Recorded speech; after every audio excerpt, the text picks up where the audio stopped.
Legend lives on from the Chippewa on down to the big lake they call Gitchagumi. The lake, it is said, never gives up her dead when the skies of November turn gloomy. With a load of iron ore, 26,000 tons more than the Edmund Fitzgerald weighed empty. That good ship and true was a bone to be chewed when the gales of November came early. The ship was the pride of the American side, coming back from some mill in Wisconsin. As the big freighters go, it was bigger than most, with a crew and good captain well seasoned, concluding some terms with a couple of steel firms when they left fully loaded for Cleveland. Then later that night when the ship's bell rang, could it be the north wind they'd been feeling?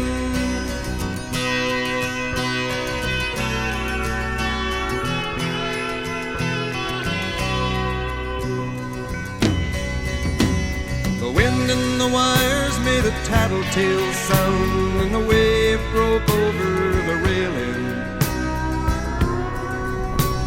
And every man knew, as the captain did too, 'twas the witch of November come stealing.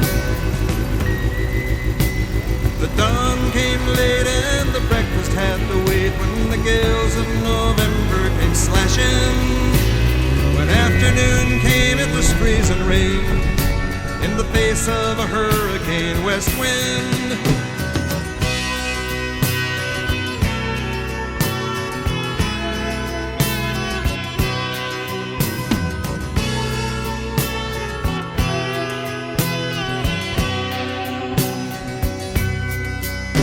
When supper time came, the old cook came on deck saying, "Fellas, it's too rough to feed you." At 7 p.m. a main hatchway caved in. He said, "Fellas, it's been good to know ya." The captain wired in, he had water coming in, and the good ship and crew was in peril. And later that night, when his lights went out of sight, came the wreck of the Edmund Fitzgerald.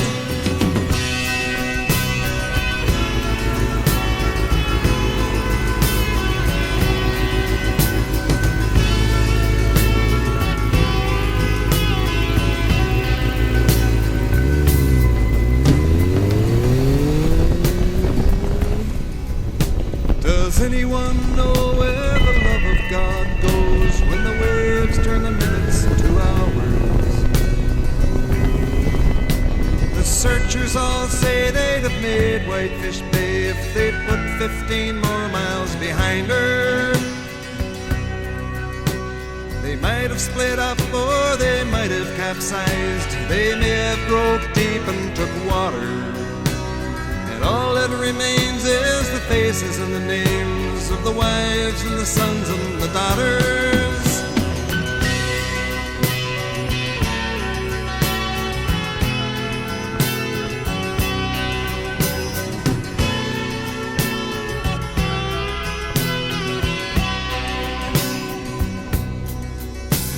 Lake Huron rolls Superior sings in the rooms of her ice water mansion.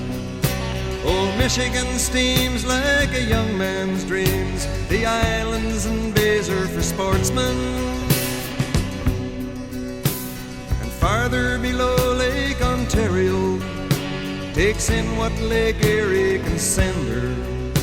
And the iron boats go, as the mariners all know, with the gales of November remembered.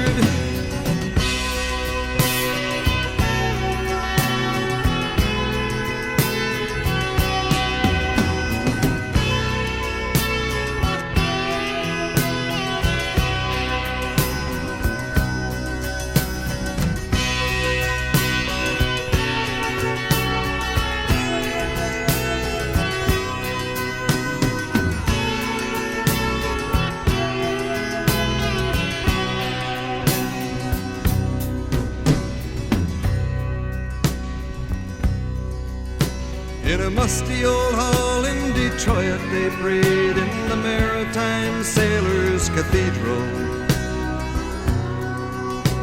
The church bell chimed till it rang 29 times for each man on the Edmund Fitzgerald.